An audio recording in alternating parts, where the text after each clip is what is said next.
1, 2, 3. Jack is not ready. 1, 2, 3.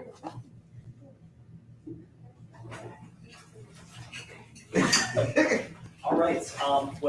Thank you, everyone here, and for our panelists for coming to our final panel of Build the Bench, our State of the Youth seminar. And in honor of the youthfulness of the panelists, that I'd love everyone to, just give us a quick 10 or 15 push-ups. Just, Okay. Strong three. So starting at the end of the line, with our school board member, to just please introduce yourself and share a little bit about your political and electoral experience. And we'll just come down the road here. All right. Well, good evening, everyone. My name is Vernon Tillich. I am a member of the Portsmouth City School Board. Was elected in November of 2020. At that time, I was the youngest person until this guy came along. Ever elected in the city of Portsmouth. Prior to serving on the school board, I worked in the Regional Assembly as a chair to a state senator, as well as I worked in the United States Congress for a period of time doing outreach. So I have a pretty substantial understanding of politics and of legislation, and I think I have a pretty good grasp on understanding our issues as a city and as a state. Awesome. My name is Delegate Nadarius Clark, representing the 79th District here in Parks of Portsmouth, Norfolk, and Chesapeake. I get the pleasure to sit on the Public Safety Committee for the state and also Communications Technology and Innovations. That committee sounds way more doper than what it is. But I have my background is in campaign work. I have worked on multiple campaigns. Me and Vernon actually worked for a nonprofit a few years ago. Worked for Senator Tim Kaine. I got to work for President Biden and the mayor of Portsmouth here, Mayor Shannon Glover. And now I'm working for a national campaign where I get to do QC. I'm a QC partner manager, so I work with C4 tables around the country to make sure that voter registration, no fraud is being committed in Black and Brown communities, that fundraising is looking good, voter outreach is happening, predominantly in Black and Brown communities. So I get to do that work for my day job on top of being a legislator. And I will ask you what's up. All right. So my name is Tamara Shoemake. I am a Portsmouth School Board member.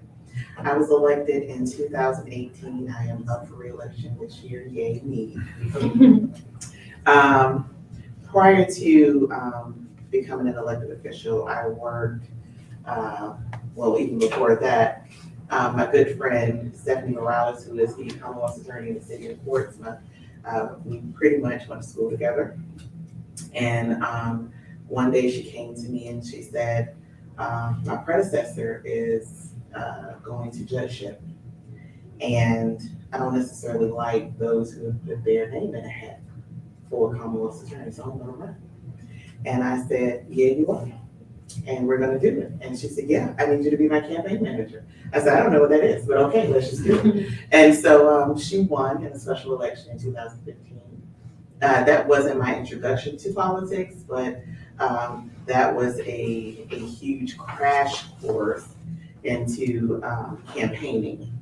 And so from there, I sparked an interest in politics and wanted to make a difference. And so I ran for school board and I was elected in 2018. So now I'm here. Our MVP. Hi, I'm Delegate Glass. I'm just kidding. I'm Delegate Jackie Glass for the 89th District of the House of Delegates, which is mostly the western, southern parts of the city of Norfolk. 7 months on the job, so fairly new legislator. Day job as I consult with DE&I, diversity, equity, and inclusion. Spent 11 years in the United States Navy as a cryptologist, which is sort of its own little world of things. And I'm a kid. I know this panel is of the state of youth, but like quite literally a child. in my own way, still trying to figure out what we're gonna do when we grow up. Yes, excited. Awesome. Well, thank you all again for joining us tonight. Our first question, this is for anyone who'd like to take a stab at it first. Concerns, I think the issue on a lot of our minds when it comes to youth and political engagement, which is a huge concern about apathy. I think that young people see it on the news with their friends on social media, so much that is dire, so much that is, I think a huge concern for the future of many young people. And so you see a lot of folks now saying, okay, well, I'm not going to weigh in at all. I'm not going to get involved with it at all. There's too much to do. And there's not enough that I can do, right? So I think that the question there is, with youth of our country so surrounded by this negativity, why isn't apathy the best way for us to get by? And why is it so important to fight? Go ahead. There was a sigh. So I have seen that within our youth and generationally, you look at our previous generation, I'm considered to be a millennial, and you look at our previous generation and they had to fight, they had to protest, they had to do a lot of things in order for us to walk in the shoes that we currently walk in. Things have changed, but not as much as we like to brag about. And so I think, unfortunately, and I don't want anyone to take this the wrong way, our youth, and I feel like the millennials, the parents that have the children, we have sheltered some of our youth to the point where they feel as if they don't have to go out and do too much. Or if they go out, maybe they don't know what direction to go in. And I'm speaking as a parent because I know how I grew up and the things that I had to deal with. And I know the fight that I had to fight to get to where I am right now. And I didn't want my children to have to do that. But is that really helping them? That's the question. And it's not. Because what happens is they don't understand the struggle. They don't understand the fight. And we need them to understand that struggle and want to fight and understand that we need them to be the leaders that they need to be and not necessarily followers. And this probably leads to another question too, but unfortunately, a lot of our youth are followers. And a lot of times I blame social media for so many things. Because it's popular to follow different things and not necessarily to lead. And so we need to make sure that we expose our children, like Jackie has her baby here, I have mine here, to understand some of the issues that we're still facing. And it's okay for you to speak up. It's okay for you not to necessarily agree to everything. And if you don't agree and you know that it's not right, you need to take a stand. And so I think we need to push our children a little bit more and expose them to leadership versus trying to, shelter them because we don't want them to deal with the things that we had to deal with growing up. And again, I'm speaking for myself and as a parent. So I think that's pretty much why. Cool. Yeah, any other thoughts on this? I would say, like you were saying, what would we say to them for apathy, right? I'm sort of like humble myself in the sense of saying, like, as an adult, I have no idea what it feels like to be a young person right now. The kinds of things that they are holding in their hands and dealing with and subjected to are nothing like, and I'm not saying I'm not trying to weigh them, like what was heavier, the struggles that I had as a young person or the struggles, but it is very different. It is like my grandmother trying to parent my children. This is in the 60s, right? That's when you had your babies, right? Like it's a different time frame, and I would honor that and respectfully say to them that they may be absolutely right that we don't have a clue because we don't. Right? I was worried about shooters in the neighborhood, not in the school. Like, like my friends didn't have access to me 24 hours a day. That wasn't a thing. And I didn't necessarily have access to the same things that they have to that either make them smarter or not having that access. What I would say too is that taking a stand for young people has always looked different in so many different ways. Like there's so many different ways to stand tall. There's so many different ways to be involved, and that there's no small thing. Recognizing that your entire life is legislated. Bottom line, that's it. You put on a seatbelt, you stop at a stop sign, you will tell on your mom and daddy if they give you a whooping, you ain't supposed to. But that's a part of, but all of this is legislated, like your entire life. So to disengage with your quality of life is not only substandard for you, but for any other, and for your people, and for any seed that you decide to bring into this world. But your feelings are valid. Apathy is a real feeling, but it's not going to be helpful in this situation. I think I would articulate to them that it's a long game. Some of the things that we want to see is a long game. There may be things within your high school or within your middle school or elementary school that you can see some change right now, that incremental small things. But for some of these larger issues that we're all carrying, like I'm carrying them as an adult with my paradigm, you're carrying them as a child, it's a long game. And I kind of need you in this game because at some point, it's like, the baton is going to have to be shared. I don't know if it's ever really passed. We've been holding on to some of the same issues. We're holding on to this baton, and that line is getting long. And so I understand that. But also recognizing that what we see for youth, like they're doing some stuff. Like, to put it in context, when I was an instructor in my last tour, I was in charge of 300 students, like 300. I call them kids, but they were sailors, right? They were fresh out of boot camp. And I kid you not, I spent 90% of my time on 10% of those students because they were the ones creating all of the ruckus. And I think sometimes we lose sight of that 90% that are out there doing the right things. And right is subjective.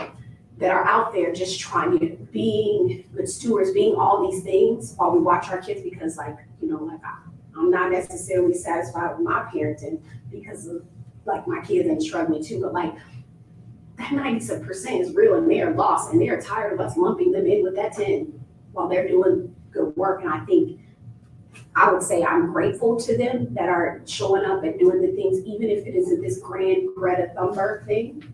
Like it doesn't have to be that grand, but I'm grateful for you taking care of business while also making space for them to be a part of the work.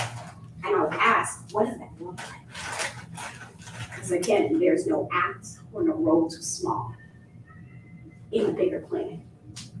And that it's incremental. And I just hope that they take a small step, whatever that looks like, with us. Yeah, and I will to piggyback off of a little bit of both of what y'all said and to add some more. I believe apathy is not the solution. It's one of us. It's a step that we can take. But when we have to really take a look at, I'm a millennial as well. I'm on the other. You know, I know what they're doing. I'm like it. I'm like on the back here. I think 94. I want 95. Right in there. But I know just in my upbringing, my parents were from in Jersey, and my dad's from Georgia, the picking corn and all that stuff. And a lot of truth telling was left out. So it's like, if I didn't go to like my grandmother or somebody, I won't really get into like real deal, like what went on before my time. And my parents, they did shelter me from that. They didn't want me to know some of the things that they went through because they're like, I don't want you to live that. But sadly, society still hasn't changed as we would like it. So now when I turn 18 and I'm out in the real world, I'm like, wait a minute. All this been happening all these 18 years? Like, what's going on here? So I just, I felt a little betrayed by my own community a little because I'm like, why wasn't I prepared? Why didn't I know this information? Public school did not prepare me for the realities of being a Black male.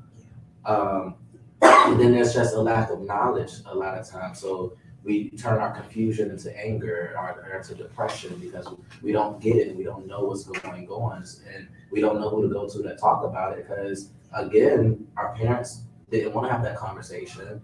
And then some of our grandparents sadly aren't with us anymore.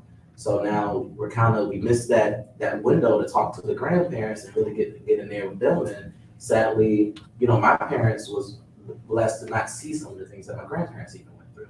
So they still don't really understand all of it themselves. So they're like, well, it was bad for my mom, but I didn't have it as bad. Like I kind of saw redlining, I kind of saw this and that, but they was a little blinded to it too, because they was just thinking of, I want better out of it. And, and things are better. I wouldn't be where I am now if people didn't come and trailblaze it before me. But I do think with my generation and the generation after me, all we have really seen is the regression, the take back. So we know the fighting happened. We know the marches happened, but now we're living in a time where we see Roe versus Wade be overturned. We see textbooks being taken out of schools. We see critical race theory being weaponized. So it's like, we see these things and we're just like, oh God, like we kind of missed the training to be prepared for regression. We know how to fight, but in this country, it's kind of been a thing of once you got that right, you got the right. Now we see, rights can be taken back. So it's like, that's scary to us because we've been sheltered. We see these attacks. We're kind of not prepared for the attacks. And then you have all this misinformation. So it's like when we do want to find out, well, how do I make it better? Social media ain't always our best friend. It's almost like going down the rabbit hole and seeing how deep it goes. And that was one thing when I was at Union, when I co-founded Generation Now, after the KKK came and marched in Richmond. And I had the pleasure to go to Tennessee and also DC, and I met with the sanitation workers from 1968 that marched with Dr. King. And they use that same quote of, once you start looking for truth, it's like a thirst that you can't quench. It's like you just gotta find out like what's really going on, what's the truth, tell me, so that now I can try to combat the lies and the misinformation. And I just think that's the way that we really have to talk to the next generation of what we went through, where we are now, the realism. And sadly, I still debate my parents all the time because, we hear, well, young people don't want to do nothing and this, that, and the third, blah, blah, blah. And I said, well, Mom, who raised us? Like, you can't hold us all accountable. Like, everybody has something to do with this. So don't just, because now we feel like, all right, now you don't want nothing to do with us. Like, now we feel disgraced. And like, it's like, it's our fault. We're young. We don't really know, but it's our fault that we're not where we're supposed to be in life. And, how does a young Black man or Black woman go and matriculate through life knowing that another generation already gave up on them, already crossed them off? So I think just being more open and being transparent and admitting on both sides, hey, we were learning with you. We didn't get a book on how to raise a child. And just be realistic and be vulnerable with each other to just say like, hey, I did my best. There's some things I didn't know. So, but sometimes we miss that part and we just want to point blame. And it's like, let's all say, all right, forget blame. What we gonna do? How do we move forward? That's my take. So yeah, I think everything the other three individuals said was pretty point on. To speak to one thing that Delegate Clark was mentioning in regards to parents not letting you know what's going on growing up. So I was raised by a single mother who really worked her tail off, worked multiple jobs, just to pay the bills, make ends meet. But growing up, I had no idea that basically we were broke. She did a really good job covering it up. And so it wasn't until I got to getting ready to go to college that I realized we don't have it like that. And so at that point, I'm sitting there playing flashbacks in my head. And I'm like, not one time in life did I go without food, with Christmas or nothing like that. But it's like the struggle that she had to go through just to raise me. I know there's other people in this community that's experiencing the same thing. And to my surprise, not really a surprise, but sure enough, it was many of people's, majority of Americans are living the same way she was. And so I was able to take my life experiences and be able to put it into action. So when I first got into politics, I tell young people all the time, like, when you feel something's not right, or you feel something needs to be done, best believe there's a group of people out here that feel the same way. So you just have to identify who those individuals are. And so when I first got into politics, I didn't know anybody in politics. I was completely an outsider. And so here I come into a room, and I won't mention any names, but it was right here in Portsmouth. And I come in there, I'm thinking I'm coming to a meeting where, public interactions allowed. So I come in there, and I start voicing my opinion. And they look at me like, who the are you? I'm like 20 years old, and are you? And I'm just going in. And at that point, they came to me after the meeting was over, and they started having some conversations about, okay, where is this coming from? Talk to me. And so from that, I was able to build my relationships to really get into certain positions, such as jobs and opportunities, things of that nature.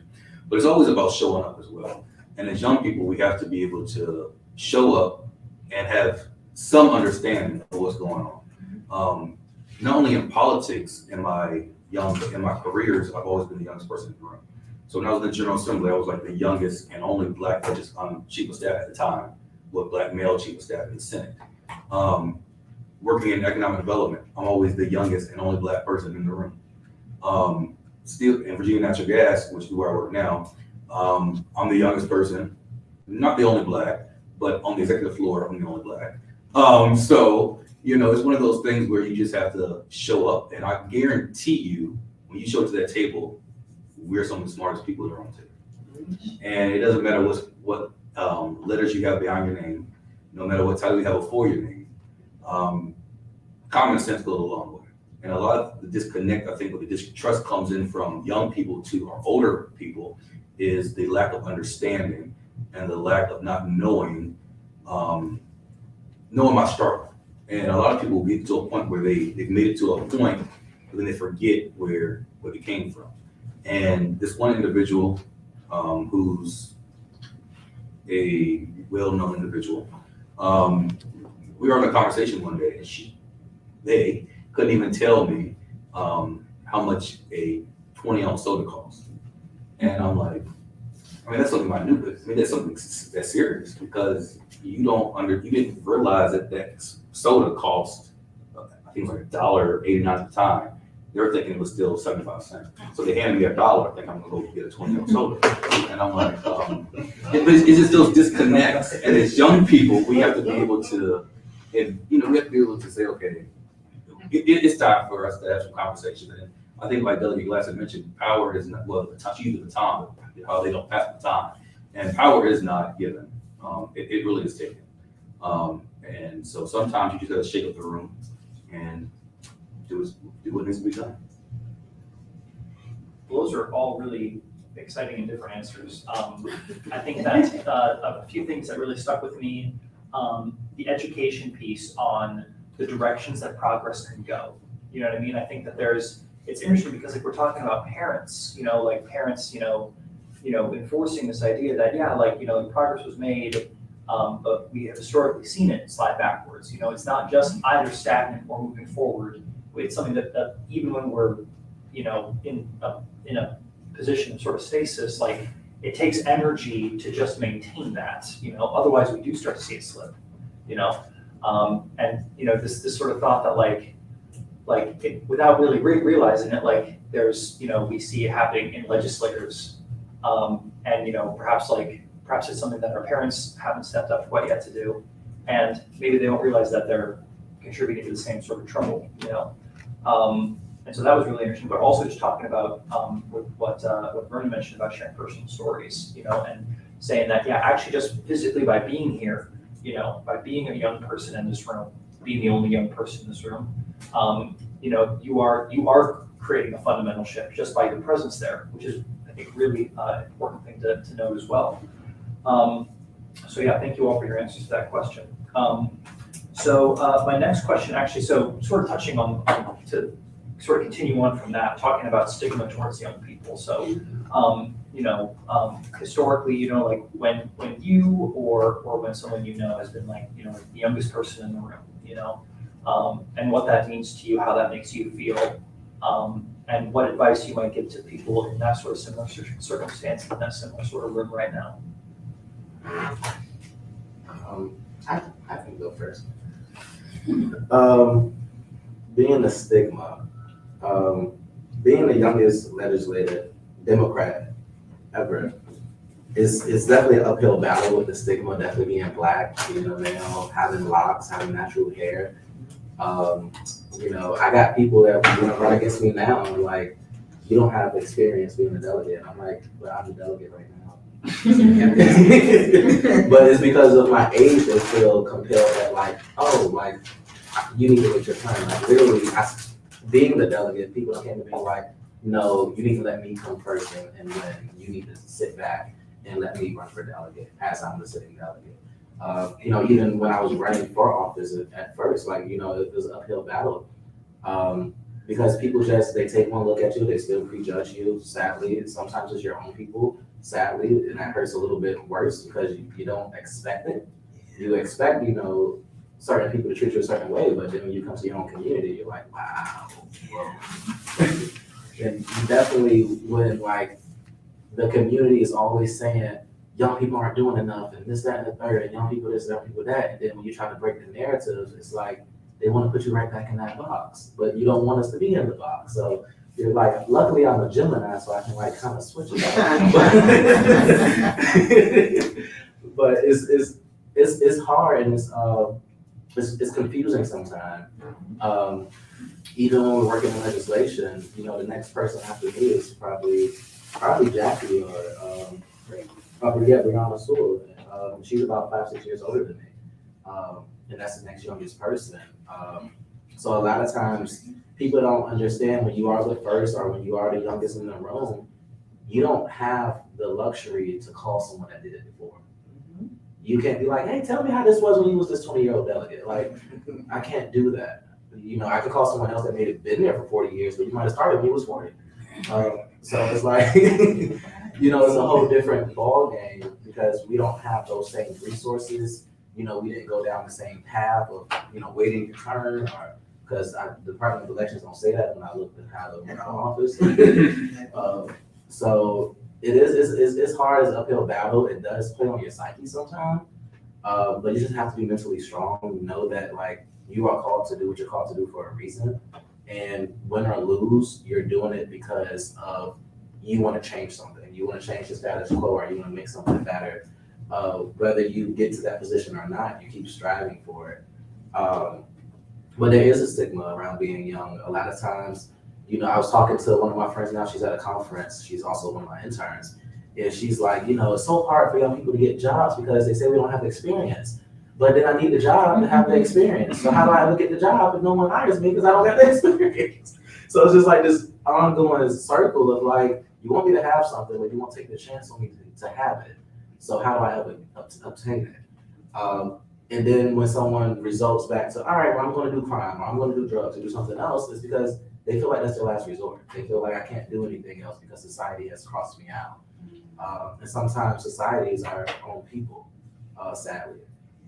So we have to learn how to be more uplifting. And when I met with those sanitation workers, the way that they told me how they had the spirit of unity, they said, you know, we had to protest.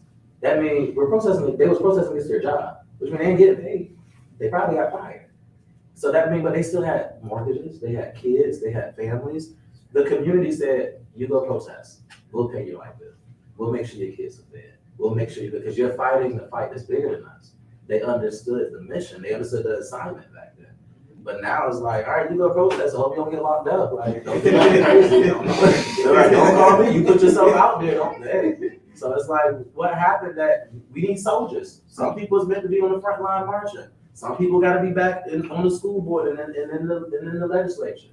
So it's like, we need people on every aspect. But once we say our soldiers aren't necessary no more, it's like, what you mean? Like, power ain't given, it's taken. And if we don't have the soldiers there to demand it first, we're already shooting ourselves in the foot. But I'll go on a whole rant. And I just want to speak to a part where you mentioned in regards to the, oh God, I just completely slipped my mind. Anyway, in regards to the stigma around it is whenever a young person steps up to the plate, older people, old heads, always want to say, like you said, what experience do you have? Or you have no life experiences to do X, Y, and Z. Well, first of all, you don't know where I am in my life. I'm sorry that you took 50 years to make that decision for yourself. But at the end of the day, when you have a passion to get something done, it's gonna get done. And when you're able to convey that message to the people, that's what solidifies it. And so when I ran for school board in 2020, I was getting a lot of backlash from people. You're too young. You're 26 years old. Too young. You have no life experience. You don't know what you want to do. Blah blah blah. And all this stuff. And so I'm like, okay, I mean, that's your opinion. You're one person out of 100,000 people in the city of Portland. That's cool. And so I always use Martin Luther King as an example. You know, these older people want to praise. They always praise Dr. King. He did great work, but I think in their mind, they think this man was 80 years old when he did it. Dr. King died at 39 years old, and he was doing it years before he died. So he was in his 20s when he started, which is 28 where I am now. So you praise this man, but you don't want to help other 28-year-olds do the same thing or do whatever that needs to be done. And, you know, we have people that have been elected for years, but then they fail to realize that they were in their 30s when they first got elected. So you might be 80 now or 90 now, but you started 60 years ago, you know? And so at what point do we realize that? But I think that comes back to the part where the power is not given, it's taken. It becomes more of a, I want it, you're not gonna take it kind of thing. Even if it's hindering the progress of a locality or a state or the country. It's just one of those things. And so stigma is always gonna be around it, but I'm telling you, when you're able to solidify your message and when the people solidify you, and I'll never forget the number 15,393. That was the votes I got, was 15,393. And so whenever, I'm running for city council now, and so I'm still getting some, oh, you're too young to be on council, you're too young. And I'm like, okay, well, we'll see about those 15,393 people. If I lose some, I'll lose some. If I get some, that's even better. But at the end of the day, what have you done at your age that has caused me to not want to run? And so if things were done that led to this point, then maybe I wouldn't be trying to go from school board to city council at this time. And so we need to really examine those things and make people realize that young people really have a huge opportunity. Young people can get stuff done, and it takes the energy of the young people while also using the wisdom of the older people. Because the older people, they do have the wisdom and the experience and the know-how, but they don't have the energy to get it done. And so we need to have a collaborative approach. And I think that I've been pretty good at trying to bridge that understanding, because I have a lot of older people that I talk with, consult with, and I have a lot of younger people, because older people, like I said, they have ideas. Some of their ideas aren't really my ideas, but you know, it's the same common goal. It's just different on how to get there. So.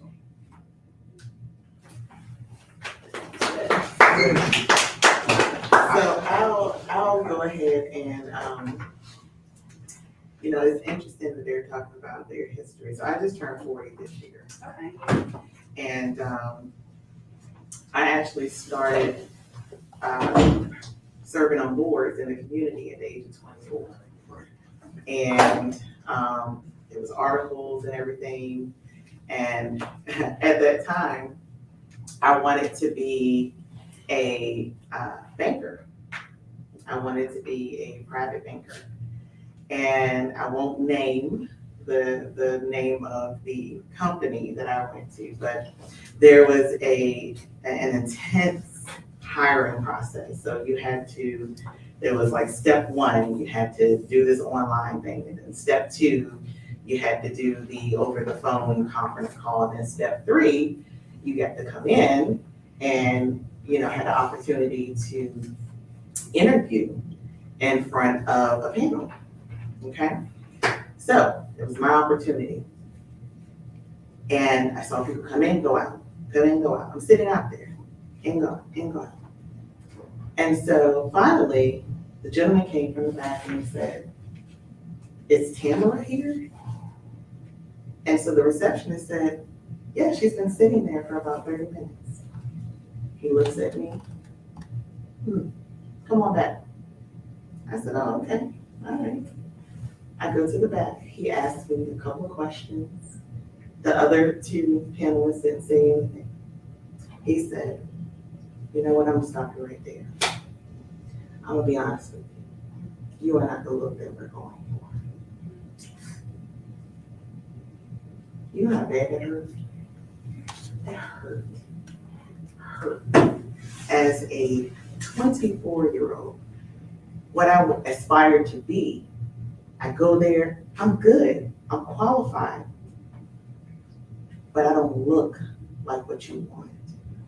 So, okay, all right, things happen. It's okay. You brush it off, you keep going. And so I kept going on different boards and serving within the community. Prior to some of my current positions, I was a federal investigator. And I was one of 2 Blacks that graduated with that class. And I was the youngest at that time to graduate. That was a struggle. Trust me, huge struggle. I persevered. So then, I served on the Southeastern Board of Senior Services. I was the youngest. And the John Skirvin, who was the CEO at the time, he said, "You know, Tamara, I love your passion for the community. I think you need to look into politics." I was like, "Yeah, nah, that's not, I'm good on that. Like, I don't want to do all that." But what I did was I started to do my research. I started to serve on additional boards, and I said, okay. I saw some of the concerns of the community, things that I did not agree to, things that I did not like. So fast forward, when Stephanie asked me to be her campaign manager, boom, all right, cool, let's see where this goes. So I became a chief in the Commonwealth Attorney's Office. There was an opportunity prior to me going on the school board. We had a city treasurer who was 148 years old. I'm kidding. But he was close, right? He had served in that position for an extremely long time. And I just told you that banking was my specialty. So he decided to retire.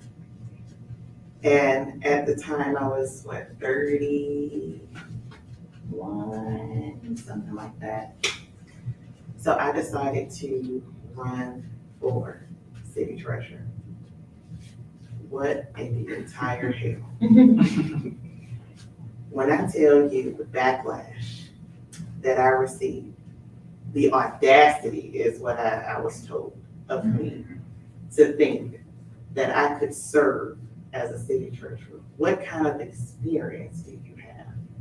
What kind of political experience do you have? What do you know about the position?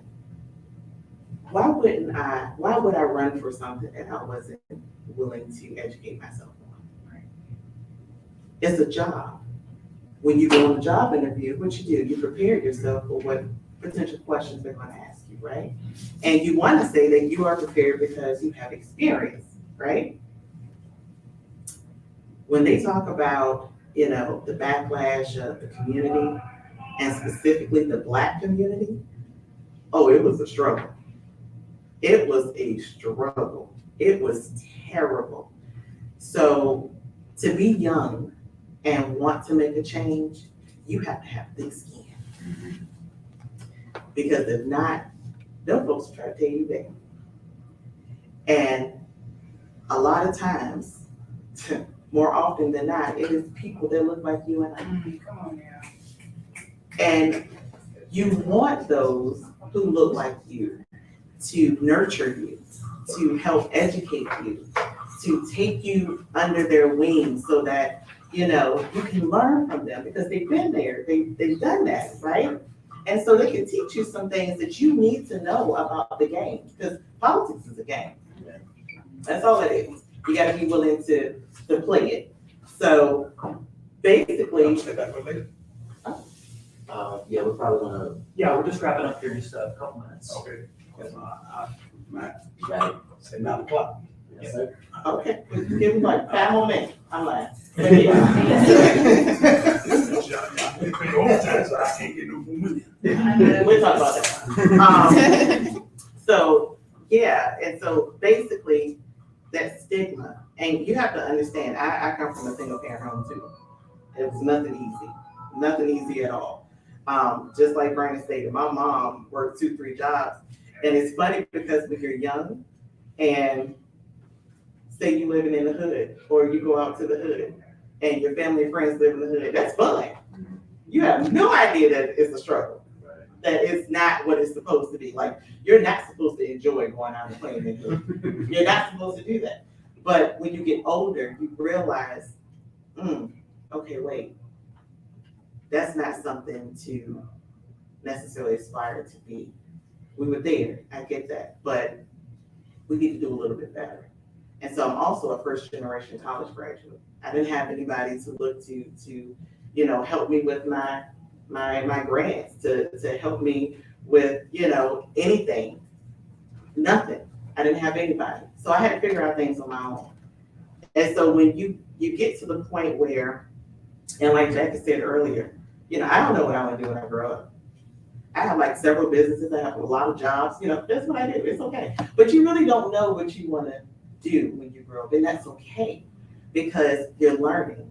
And you don't have to do just one thing. Whatever you are interested in, you can have a business here, a business there. You can work here. You can do that. You can do that because that's self-fulfilling. And so, when I was going through all of those things, I had to take a step back because, number one, I had to figure out if politics was something that I wanted to do, because I felt as if I was passionate about my community, changes that needed to be made in my community, but I also didn't want to go to jail, because these people will take you there, okay? I'm telling you, they will take you there. So you have to have thick skin in order to deal with some of these folks. But that's a life lesson though, because even in life in general, when you want to do better, when you want to do good, you're going to have haters. You can't worry about those haters. You got to have a focal point, and you do what's best for you, regardless of what anybody else says. If you want to run for something, you run for it. People gonna feel how they feel. Half of the time, they're gonna say something about it because you're doing something that they wanted to do. And so you can't care about that. So the stigma, it's, I think we've all at some point have dealt with some issues with being embraced, and not just from other communities, but our own, because we want to make a difference.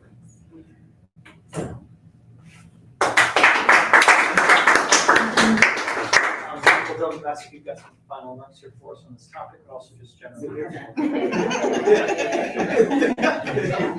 I'll just say youthfulness is not just attached to age. And that if you, and I think there's something very sincere about keeping in your hands your youthfulness. In my experience, just being in the General Assembly right now, some of the things we're combating were the first thing that I had to deal with was being told I was immature or not smart because I wore sneakers, right? Like, yeah, that was real. That's real. I got several phone calls from people saying, like, you need to, fix your hair, you need to change your shoes, and to be able to show up and be effective for my constituents. But I think there's a level of honesty, grace, and humility that we have to have as young people. Like, I'm not a young person, but by nature of the body that we're in, I'm a young person. But also a level of boldness. Well, I think you said holding wisdom in our hands. There's a real fear. Like, I say the word fear all the time, not because like I just hold it all the time, but I acknowledge my fear walking in and accept the fact that I don't like necessarily to be unliked, but I understand that that's a reality. And because I'm showing up as the truest version of myself, to be unliked, that's okay, because whatever this is that they're seeing, if they don't like it, they weren't going to like it. I can't give them something else, nor am I trying to give someone something else. And I think for young people to do that, again, not young, but youthful in the room, it can come across as not being respectful. So I think the challenge or the stigma, I think, with being youthful and being young is doing you and making space for the next version of people, because whoever that woman was that wore pants in the General Assembly, like, thank her, because I can wear pants if I want to. Like, that's a real thing. We're creating space, and that is not going to be comfortable for our elders. I respectfully create this space and respectfully show up as young as I'm going to be, while hoping that I add value. And I just hope that young people can know that you're gonna, even I do it, like, we're gonna challenge, right? We're gonna be like, yo, like, what are you doing? You're like, I'm doing me. Okay. You can only deal with the consequences of doing you, and I'm grateful for them showing up that way and challenging cultural norms, and hope that they continue to do it.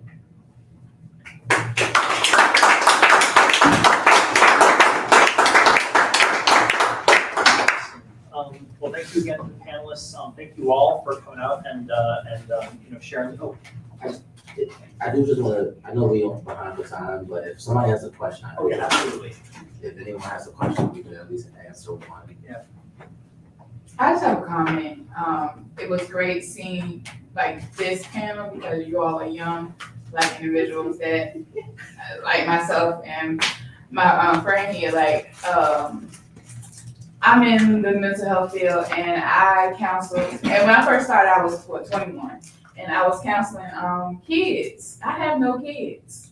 You know, I've never been a parent, but I was going to people's houses and they were like, they know me because I live in a small town. So they're like, how are you gonna tell me how to parent my child? You know? And I'm like, well, let me show you what I can do and maybe you can learn something. And so I'm teaching them how to be a parent, and I'm teaching the kids too, you know, how to actually behave. And they're like, wow. So then I started getting referrals, you know, and so it's like, oh, you do know what you're talking about. I'm like, yeah, because I've seen it for myself and I know how to move forward. Now moving forward, now I'm becoming the marriage and family therapist. I'm not married, I don't even got a man, you know? And so it's like, so people ask me all the time, like, you know, what you know with that? Why you want to be a marriage and family? What you know about couples and stuff? You don't even got nobody. You want doing nothing. You don't even like nobody. That's what people tell me. So, and it's like, well, let me show you. I can show you that I can tell you, you know. And that's exactly all for y'all. Basically, it's like I can show you better than I can tell you. And that's like exactly what. If it was a post on ball, it would be y'all post saying, I can show you better than I can tell you, because, you know, y'all are doing it, and it definitely uplifted me, because I was kind of down and out, you know, trying to help the community and do my mental health stuff on the side and do this. And so it's like, girl, you ain't, you know, you don't know nothing. You're from a small town, nobody did nothing ever. And what you think you're gonna just come out and be on top? Yeah. Yeah.